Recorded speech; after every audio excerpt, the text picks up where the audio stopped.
Yung young guns mga kababayan sa Congress, nagpa-press con kasi I think malapit nang maubos yung pasensya nila. Imagine mga kababayan, pinagintay sila ng 17 hours ni Inday para mag-appear and defend the budget ng Office of the Vice President. Walang Inday na dumating. Si Inday nasa resort, nasa Bulakbol. Nya, talagang bratinila po. Hindi na makatiis si nagpapagang mga balita at pagtalakay sa mga isyu ng lipunan. Bulsa! Opinyon, banat at paglalantad sa katotohanan. Bulsa! What you see is what you get. You decide. Ako Bicol Party List, Jill Bungalon, taga rito sa amin, taga Albay, 1st District of Albay. Kung wala na talaga niya siyang interest na magtrabaho pa as Vice President, pwede na siguro niya siyang mag-resign. Ayan po, ang sabi ni Congressman Jill Bungalon, out of exasperation. Hindi lang ordinary frustration po, exasperation. Ang ibig sabihin, mga kababayan, intense frustration. Wala nang pakisiindan. So ano pa?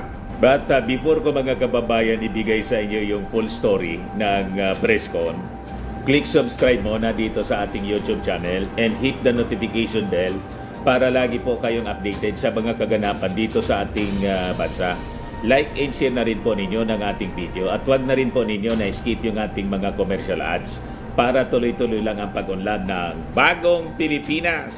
Balikan natin mga kababayan itong press con. Kanina lang to mga kababayan.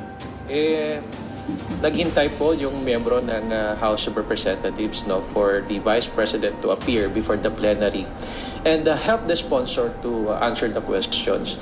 So there are photos and even videos circulating that on the Monday morning, nandun po siya sa isang beach in Camarines Norte. Sa amin po yun, sa Bicol region.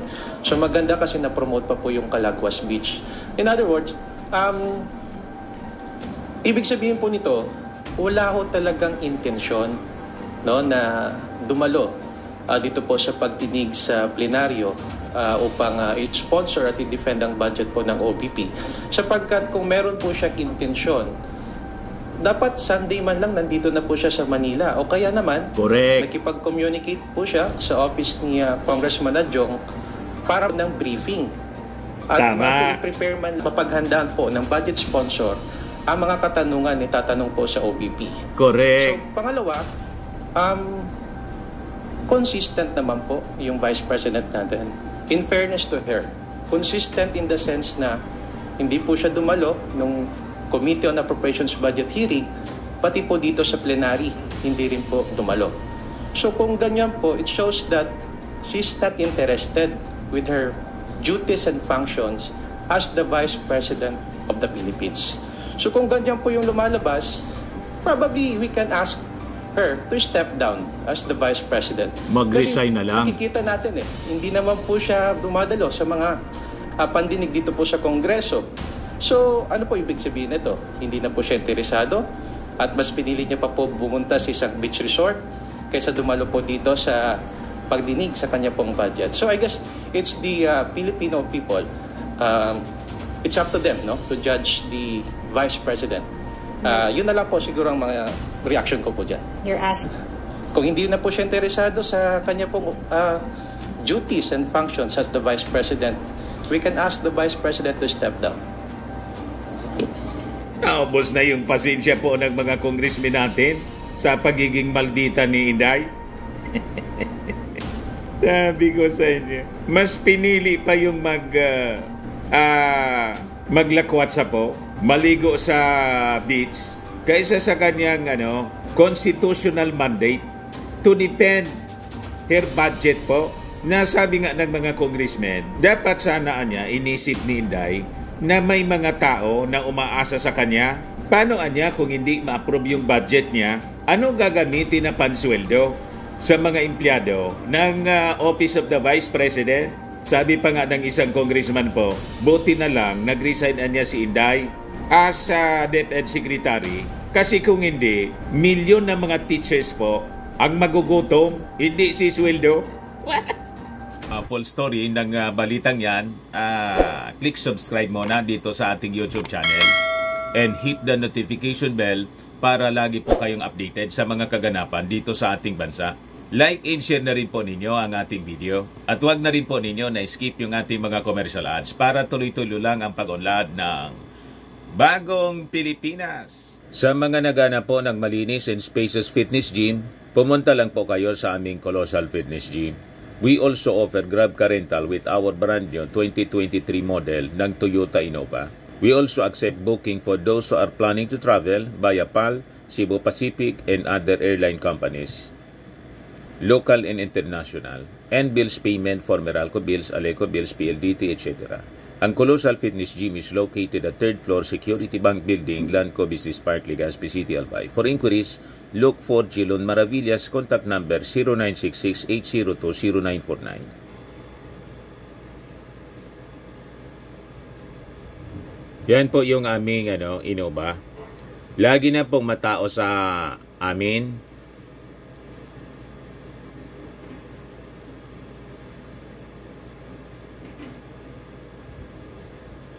Yan po mga bagong clients namin. Napakaganda at colorful at napakalinis ng aming gym po.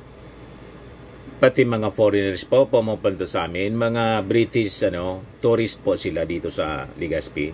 Na-set up na rin po yung aming mga brand new gym equipment.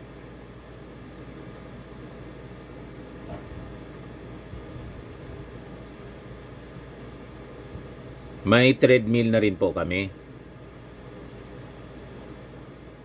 Ito naman po yung bago naming product na binibenta online. Eye Glow Serum, whitening po siya. Tingnan ninyo yung epekto sa aking anak na architect before and now. Yung mga inquiries po ninyo, dumiretso na lang kayo sa kanyang Facebook account, Riz Maravillas. Ito naman po, Firmax Firming and Lifting Cream, pinapahid po sa mga pulses and affected area. Mahinam po sa paninigas ng mga kaso-kasuan. Ito naman po, Automax Radiant Serum. Sa mukha naman yung application, anti-aging po siya. You will look 10 years younger than your age. Sa mga cancer patients naman po, baka lang gusto ninyo itong itry. Neng siya red mixed fruit drink. Hindi mo po siya gamot, food supplement siya. Kaya lang, gawa siya mga kababayan sa goji berry. Yung goji berry may anti-cancer properties. O ngayon, yung mga inquiries ninyo, dumiretso na lang kayo sa aming messenger sa Facebook para masagot namin agad. Ayos pa? Ayos na ayos niya, Mr. Maravillas. Buti yung Office of the Vice President, mga kababayan, konti lang yung empleyado, but just the same, kawawa yung mga empleyado ni Inday sa pagiging irresponsible leader. Walang paki. Balikan natin, mga kababayan, yung press con. 3 a.m. na, I guess, almost 3 na po natapos yung budget hearing kanina. 3 o'clock natapos kahapon. Kanina? Move or next action is ng 3 o'clock in the morning. Sa Imagine amendments that. na po ba, if ever na hindi pa rin po umattend ang or any representative ng OVP, tomorrow na ba yung adjustments, for example, sa budget ng OVP? Thank you. Right. Thank you for the question. So, yung parliamentary status po ng budget ng Office of the Vice President is that it has not yet taken up in the plenary, Kasi kahapon, 17 oras naghintay ang miyembro ng House of Representatives. 17 oras, 17 hours. For the Office of the Vice President to appear. Matindi po. Before the plenary. Although pinadala po silang mga abogado, but they are not properly equipped with the authorization, So in other words, they're not authorized to represent on behalf of the Vice President. So ngayon po, naka-schedule ang pagtalakay sa budget ng Office of the Vice President. So we will wait until the Vice President shows up and then or any of the representative of the Office of the Vice President. So ngayon at bukas, may time pa naman. Tingnan natin kung mag-attend si Inday. So if wala nga po umattend from the OVP, ano pong mangyayari? Ano pong gagawin ng majority? Well, we still have one day, which is by tomorrow. So ang House of Representatives naman are is very lenient, no? We're giving so much leniency to the office of the Vice President and give chance, no, para po sila ay dumalo dito po sa pagtalakay sa plenaryo ng kanila pong budget. So we have until Wednesday, which is tomorrow. They're given sufficient time within which to appear before the plenary, and the sponsor, the good congressman from Lanao del Sur, the Honorable Zia Alonto Adjong, is still waiting, no, for the office of the Vice President. So mahirap naman po kasi sa party niya, no, bilang budget sponsor. May mga katanungan po talaga na dapat yung sagot is manggagaling po directly sa head of the agency. So with that, hihintayin ho natin ngayong araw ng Martes. At kung hindi po mag-appear, we still have tomorrow, which is Wednesday, for them to appear and defend the budget through their sponsor, yung budget po ng Office of the Vice President. And if tomorrow po, hindi pa rin po umattend ang OVP or anyone from them? If I just may add dun sa sinabi ni Congressman Jill, alam nyo kahapon talagang nakakaawa po yung mga miyembro ng Kongreso. Although talagang trabaho naman talaga namin yun, yung pagsisiyasat at paghihimay ng budget ng bawat ahensya. Nag-umpisa po kami ng alas 10 at natapos po kami ng alas 3 ng umaga. At kahapon po, nakaschedule po yung Office of the Vice President at 10 a.m. Unfortunately, the Vice President was not available. She was not present. And also, neither was a letter explaining her absence was presented to the committee. Furthermore, there was no letter authorizing any representative to represent the Office of the Vice President in yesterday's proceedings. So inantay po namin yung kabuuan ng Lunes at umabot na po ng Martes, kakaantay kaso lang wala pa rin po. So ngayon, tulad ng sinabi ni Congressman Jill, aantayin pa rin po namin kung ano po ang magiging aksyon ng Office of the Vice President hanggang bukas. So we will provide every opportunity for the Office of the Vice President to come and be present during the plenary debates. I think it is only but necessary for every head of office to make themselves available in such a crucial period, because we are tackling the budget by which the office will be operating on the following year. So we have to give dignity and respect to the office that they represent. At ang isang pinakamagandang pagpapakita nito ay syempre yung pagpunta dito sa Kongreso, kasi bahagi naman po talaga to ng legislative process, bahagi po talaga to ng ating demokrasya, bahagi po talaga to ng tinatawag po natin transparency and accountability na pinatutupad po natin sa ating pamahalaan. Maybe hear the comments from other distinguished guests. So add lang yung kay Kong JJ, they very much put it well, yung kay Jay, sa Kong Jay saka kay Kong Jill. Pero sana wag naman po silang paasa kasi sunod-sunod na po yung events, nakikita nyo naman po, Chronicle. Ngayon, hanggang Wednesday po, we're extending the full courtesy at saka yung of course, yung pagrespeto po sa Office of the Vice President ay binibigay po ng House of Representatives. Pero mahirap po ang paasa, saka wag naman silang paasa. Si Inday, walang respeto sa Congress. Sinasabi niya wag paasa, yung uso din at process yung ghosting na tinatawag. Oo nga, no? Walang respeto si Inday, mga kababayan sa Congress. Extended. Yung Congress may respeto sa kanya. I guess in addition to that po, no, and this rightly put by DS Suarez, on the part of the minority naman, usually when there are any irregularities or when any answer is insufficient, we would usually defer. But for once, yung minority po all in agreement na wag naman yung ultimatum na defer, we are extending maximum leniency in the hopes that we would come to a, productive resolution to this chapter of the budget hearings. Yet, after 17 hours of deliberation, not one authorized representative was there. But yun nga po, pinag-usapan, kahit yung minority, hindi po ipapa-defer. We are willing to take it up the next day, and by Congressman Hinahabaan pa yung pasensya ng ating mga congressmen. We're also willing to take it up again, just to uphold our constitutional duty to pass this budget. We're doing all that we can. We're exerting all our efforts. Kahit nakawawa na po si Kong Zia, nakita po namin after 17 hours, hinintay niya po talaga. And if, I don't know if nakita sa live stream, pero natutulog na po siya sa corner, waiting. And unfortunately, I feel like he will wait again today and to wait again tomorrow. Tapos so, Inday, nasa po siguro namin, pagpasarap. Huwag naman pabitin po, no? Relax lang. This process according to the Constitution. Lahat naman po ng lahat naman po ng mga departamento kailangan dumaan sa prosesong ganito. Wala pong exempted dito. At binibigyan naman po ng respeto at paggalang ang opisina ng Vice President. Yun lang, sana umattend, at respetuhin ang proseso at sana wag pa-baby, at talagang kailangan kasi nating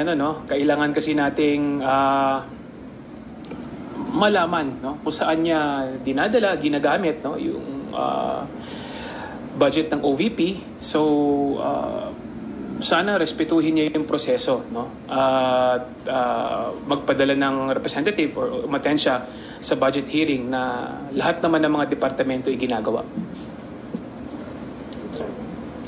Thank you, Marian. Let's move to the next question from Vivian Gulia of ABS-CBN2. Good morning po. Clarification lang, as of now, until this time po, wala pa ring letter of explanation na ibinibigay sa Kamara ang Office of the Vice President regarding the absence, and wala pong dumating today na representative from the Office of the Vice President.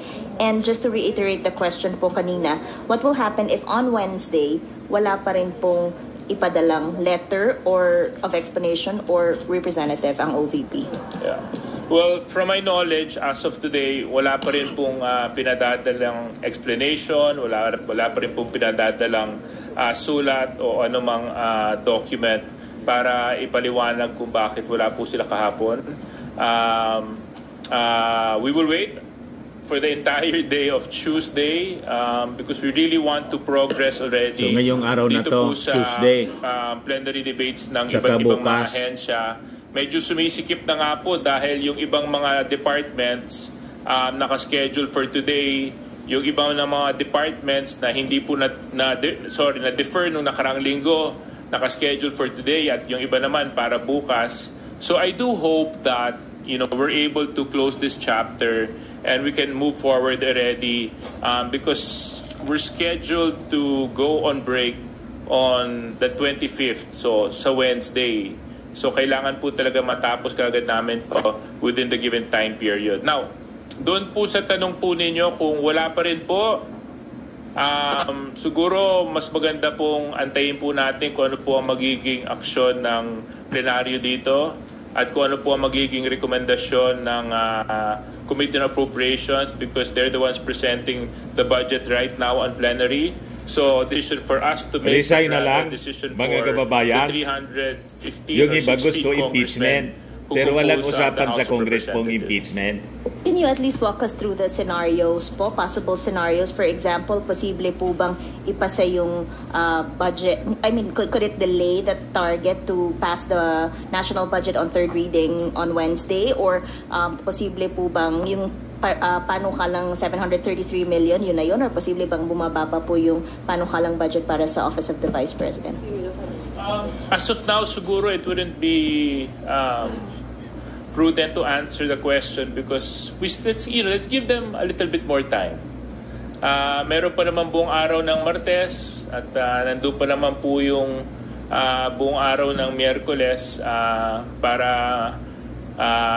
humarap, dumating, ipaliwanag at wala naman po tayong dapat sarahang na pinto sa pagkakataon para sa Office of Vice President na dumalo ng maayos sa plenary discussions ng kanilang budget. Kung sa isang anak mga kababayan, si Inday, isang problem child. Group assigned for the officials of the office president. Until now po, wala pong ni isang opisyal na dumalo galing po sa Office of the Vice President. And as I mentioned earlier, we have the whole Tuesday to wait for them to appear and express that they are willing to attend these plenary debates on the sponsorship of the budget of the Office of the Vice President. Huli na lang from me, sir, kasi yesterday may Congressman during his manifestation na clear betrayal of public trust itong ginagawa daw po ng Vice Presidente na hindi umiiwas sa pagpapaliwanag ng how her office utilized the budget. Do you agree with that? And there are calls sa mga rally yesterday to impeach the Vice President. Your thoughts lang po.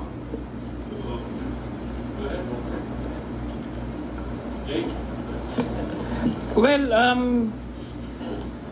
Si hindi Jay naman kasi Conggon. napag-uusapan dito sa House yung pag-i-impeach, no? Sa Vice President. Katulad nga na sinasabi ni Kong JJ kanina, we respect the Office of the Vice President and we are giving much leeway sa ating VP para i-defend, pumunta rito sa House para i-defend yung kanyang budget. So, sa majority, wala kaming napag-uusapan tungkol sa impeachment. Hindi natin iniisip yan. At ang importante sa amin ngayon is maipasa on time yung budget, including the budget of the Office of the Vice President, no? At maipakita sa tao na ang Kongreso nagtatrabaho, patuloy nagtatrabaho para maiahon, no, ang kanilang buhay, no? Para makatulong tayo sa buhay ng ating mamamayan.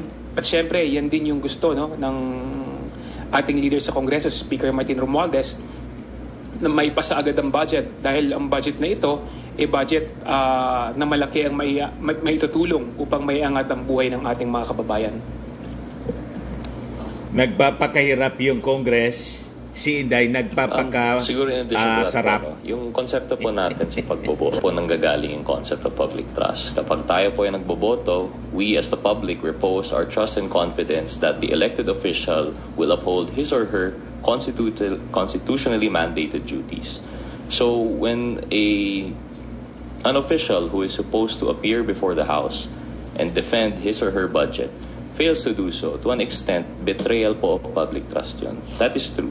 It is the betrayal of that duty, constitutional duty, for his or her part in the budget process. But yung to the point naman po, ma'am, na sinasabi na impeachment, I think that's, yun nga po, as sabi ni Kong Jay, wala naman po yun on the table in the House, di man pinag-uusapan, and you have to consider the degree of the public trust that has been betrayed. But just to be purely technically po, it is in a way betrayal of public trust. But whether it would amount to impeachment, masyadong malayo naman po yun. Ayun lang po masabi. For my part, I totally understand where Congressman Manuel is coming from. The frustration that he has felt in the past few weeks with regards to the issues confronting the Office of the Vice President with regards to their funds, fund management, and how it was utilized, and much more yesterday na nakaschedule po yung Office of the Vice President for plenary discussion. At yung hindi po pagsipot dito ay talaga namang I mean, pagpapakita po, personally, I'm disappointed. I mean, I would have expected more. I mean, this is such an important part in the budgetary process. And if you can see, and if you have seen in the past few days, weeks, secretaries are here waiting for more than 10 hours just so that their department can be presented in plenary. And no one is excused from this process. So I do understand the frustrations of Congressman Manuel, and I do respect where he's coming from. And with regards to that, I'm still hopeful na sana itong mga darating na araw naman, di ba? Dumating, magpaliwanag para matapos na po natin ito. Thank you. Next up, we have a question from Billy Vegas of Abante Politico. Magandang umaga po. Hingi lang po ng reaction kasi it appears po based dun sa mga lumabas sa social media na galing sa beach si VP. So nakapunta siya sa beach pero hindi siya nakarating sa budget deliberation. So ano pong thoughts niyo doon? Ito po, yung minimin ng isang taga-media na nasa Bulakbol. Pero nag-deny na si Inday.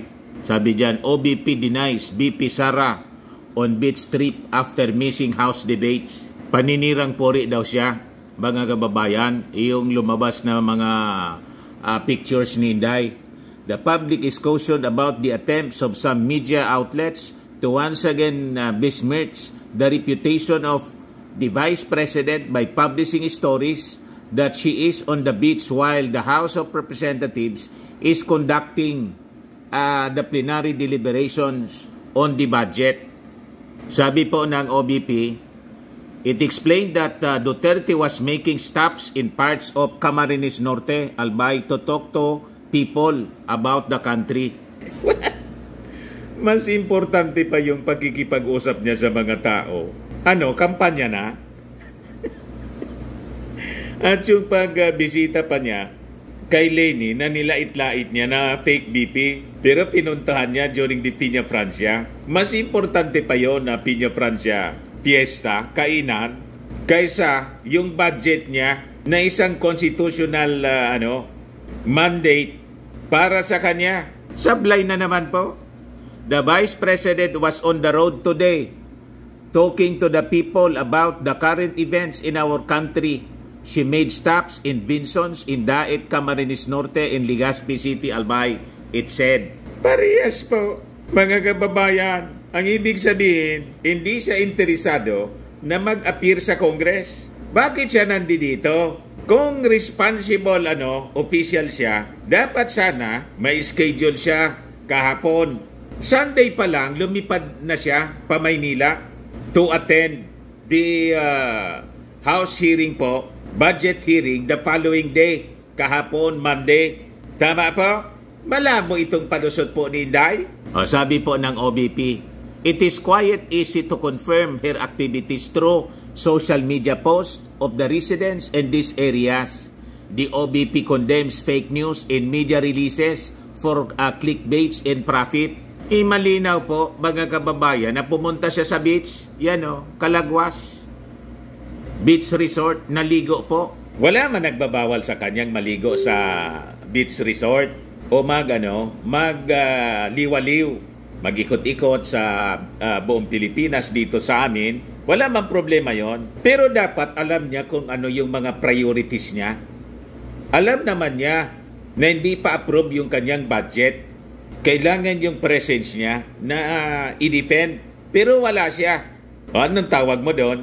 Kundi pagiging very irresponsible.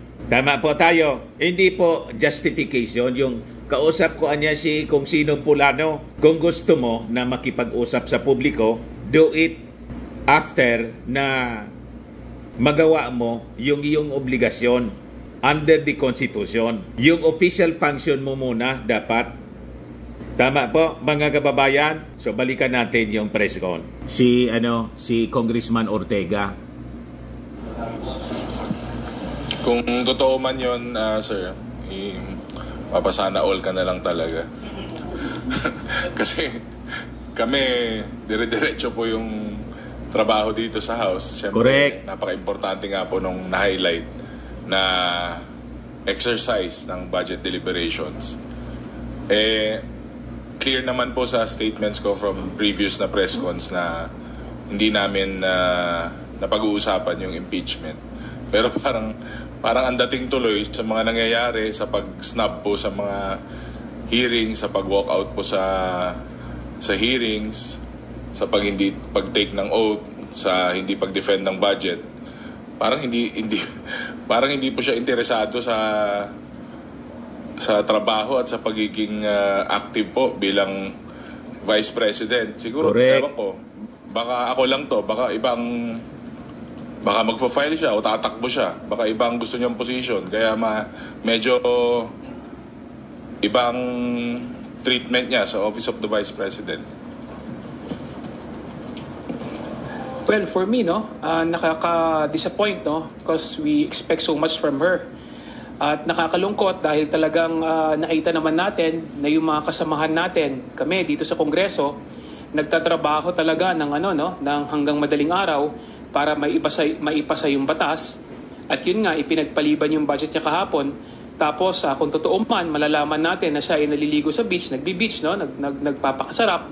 Samantalang yung mga tao dito sa Kongreso, nagpapakahirap, no? Para ipasa yung budget for 2025. Talagang nakaka-frustrate, no? Talagang sana humarap na lang siya rito, no? Tapusin natin yung budget hearing, pumunta siya dito, i-defend yung budget ng OVP, gawin yung kanyang mandated constitutional responsibility na i-defend yung budget ng OVP. So, nakakalungkot na nagkaroon tayo ng Vice President na talagang kinakalimutan yung kanyang trabaho at yung kanyang responsibilidad, no? Na gawin, no, yung kanyang constitutionally mandate na trabaho para lamang mag-beach, no, kung totoo man yun. For my part, this is bigger than the Vice President per se. Ang daming personnel, ang daming tao, ang daming mga empleyado na nasa ilalim ng Office of the Vice President. So dapat iniisip din nila yung kalagayan nito. Kasi kung walang budget, paano yung sweldo nila sa susunod na taon? Correct. Paano yung operating expense ng Office of the Vice President kung wala sila? Correct. So this is not a matter of personality, but a matter of position that she has been elected to and that she needs to hold dear to her heart, especially the responsibilities that come with it. And some of those responsibilities may be difficult. Some of those responsibilities may be hard. But those are responsibilities that have to be done. And one of those responsibilities is coming to Congress, standing for your agency, and supporting your budget. So, with regards to the photo in the beach, hindi ko pa po kasi, although I've seen the article, seems like it's a nice beach. Siguro pag may time tayong lahat at wala na tayong masyadong gawa, siguro maganda makapunta din tayo doon para makita natin.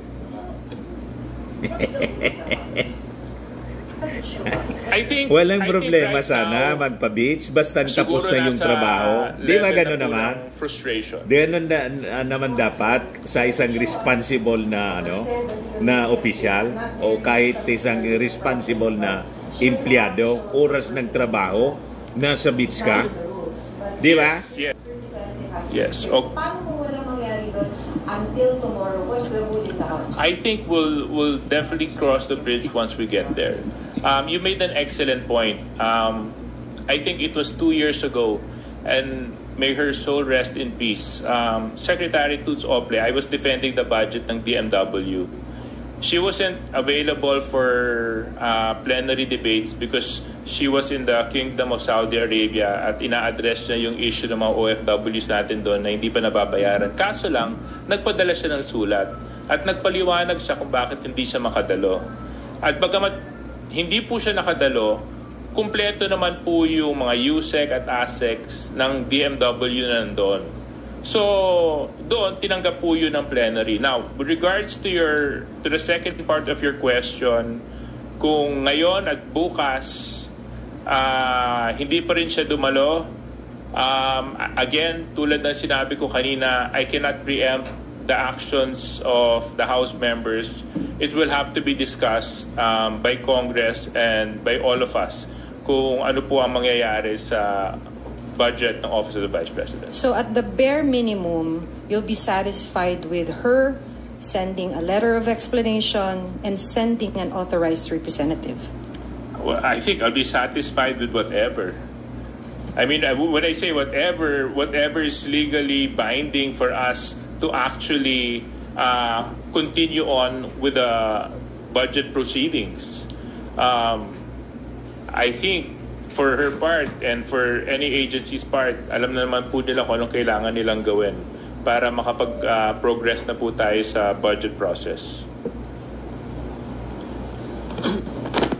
Ang problema po kasi hindi natin masagutan diretso yan. Kasi first time lang po mangyayari ito na isang departamento, walang ipinadalang representative, hindi nagpakita yung kanyang mga tauhan, no? So first time nangyari ito. At tama naman po si Kong JJ na talagang kailangan pag-usapan, no, ng majority at miyembro ng Kongreso kung anong gagawin, no? Dahil nga first time nangyari ito na walang representative, wala yung department head na kakaiba talaga po si Inday, no, natatanging opisyal na ganyan ang pag-uugali. Well, just to give a reaction on that matter, so unang-una, naghintay po yung miyembro ng House of Representatives, no, for the Vice President to appear before the plenary and help the sponsor to answer the questions. So there are photos and even videos circulating that on the Monday morning, nandun po siya sa isang beach, no, in Camarines Norte. Sa amin po yun, sa Bicol region. So maganda kasi na-promote pa po yung Calaguas Beach. In other words,